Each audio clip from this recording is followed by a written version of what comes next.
پہلی بار ایران نے ایک ایسا قدم اٹھایا ہے جس نے عالمی طاقتوں کو ہلا کر رکھ دیا ہے۔ آبِ ہرمز سے گزرنے والی ادائیگیاں اب براہ راست اس کے کنٹرول میں جا رہی ہیں۔ کیا یہ صرف معاشی حکمت عملی ہے یا ایک بڑی جیوپولیٹیکل چال ہے؟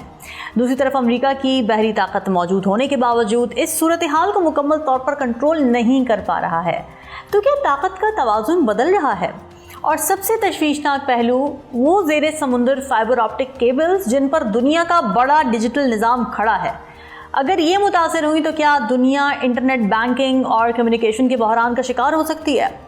ایران کی بڑھتی ہوئی عسکری تیاری، امریکہ کی پابندیاں، غیر یقینی سیز فائر اور پھر پس پردہ جاری سفارتی کشمکش، یہ سب مل کر ایک ایسا منظرنامہ بنا رہے ہیں جو کسی بھی وقت بڑے تصادم میں بدل سکتا ہے۔ کیا یہ صرف کشیدگی ہے یا آنے والی بڑی جنگ کا آغاز؟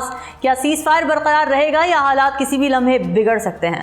اور اگر آبِ ہرمز بند ہو گئی تو دنیا کی معیشت کا کیا ہوگا؟ آج کے ولاگ میں ان تمام سوالات کی تفصیل سے جوابات دیں گے۔ آپ دیکھ رہے ہیں 92 نیوز ڈیجیٹل اور میں ہوں رامین سید۔ ویورز، پہلی بار تاریخ میں غیر معمولی پیش رفت سامنے آئی ہے۔ ایران نے یہ اعلان کیا ہے کہ آبِ ہرمز سے حاصل ہونے والی تمام ادائیگیاں باقاعدہ طور پر اس کے مرکزی بینک میں جمع کرا دی گئی ہیں۔ ایران کے لیے یہ ایک بڑی معاشی کامیابی سمجھی جا رہی ہے کیونکہ اس سے جنگ کے دوران ہونے والے اربوں ڈالر کے نقصانات پورے کرنے میں مدد مل سکتی ہے۔ 1979 کے انقلاب کے بعد سے امریکہ مسلسل ایران پر پابندیاں عائد کرتا رہا ہے، اس کے تیل اور گیس کی برآمدات کو محدود کرنے کی کوشش کرتا رہا ہے اور اس کے مالی نظام کو کمزور کرنے کی حکمت عملی اپناتا رہا۔ تاہم موجودہ صورتحال میں ایسا لگتا ہے کہ یہ تمام کوششیں کمزور پڑتی دکھائی دے رہی ہیں۔ اب صورتحال یہ ہے کہ اگر جہاز آبِ ہرمز سے گزرنے کے لیے ایران کو ادائیگی کرتے ہیں تو انہیں روکا نہیں جا رہا اور یہ رقم براہ راست ایران تک پہنچ رہی ہے۔ اب دلچسپ بات یہ ہے کہ امریکہ کی بحریہ کی موجودگی کے باوجود وہ اس عمل کو مؤثر طریقے سے روک نہیں پا رہی۔ اسی دوران تیل کی قیمتوں میں اضافہ بھی دیکھنے میں آیا جو اس بات کی نشاندہی کرتا ہے کہ عالمی مارکیٹ اس کشیدگی کو سنجیدگی سے لے رہی ہے۔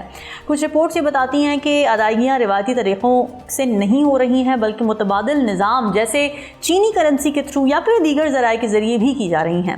امریکن انٹیلیجنس رپورٹس یہ کہتی ہیں کہ ایران کی فوجی صلاحیتیں بشمول میزائل پروگرام، فضائیہ اور بحریہ بڑی حد تک محفوظ ہیں۔ اس سے پہلے کیے گئے بہت سے دعوے کہ ایران کی عسکری طاقت کو شدید نقصان پہنچا ہے درست ثابت نہیں ہوئے۔ ایران نے اس دوران اپنی دفاعی تیاریوں کو بھی جاری رکھا ہوا ہے اور اطلاعات کے مطابق وہ اپنے میزائل اور دفاعی نظام کو مزید بہتر بنا رہا ہے۔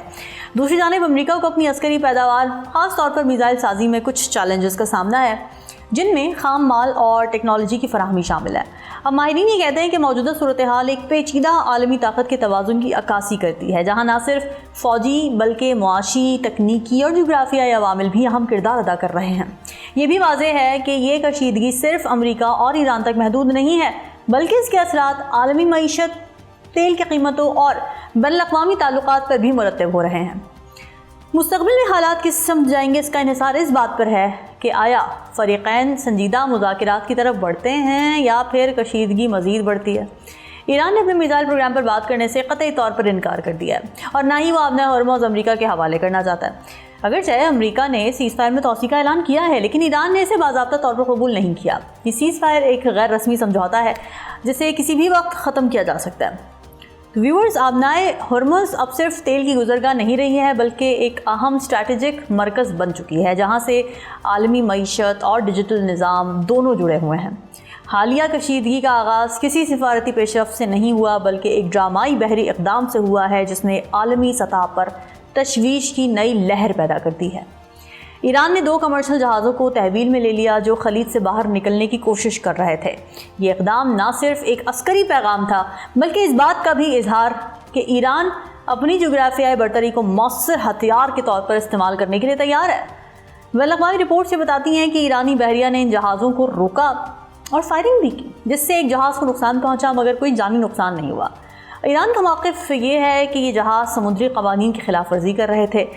یہ واقعہ ایک ایسے وقت میں پیش آیا جب امریکہ کے صدر ڈونلڈ ٹرمپ نے سیز فائر میں توسیع کا اعلان کیا مگر ایران نے اسے تسلیم نہیں کیا۔ دوسری طرف امریکہ بھی کھلے سمندروں میں ایرانی یا ایران سے منسلک جہازوں کی نگرانی کر رہا ہے جس سے دونوں ممالک کے درمیان بالادستی کی ایک نئی کشمکش شروع ہو چکی ہے۔ ایک اور نہایت اہم پہلو زیر سمندر فائبر آپٹک کیبلز کا ہے جو دنیا کے مختلف کانٹیننٹس کو آپس میں ملاتی ہے۔ اندازاً دنیا کے 20 سے 30% انٹرنیٹ ڈیٹا کا گزر انہی راستوں سے ہے۔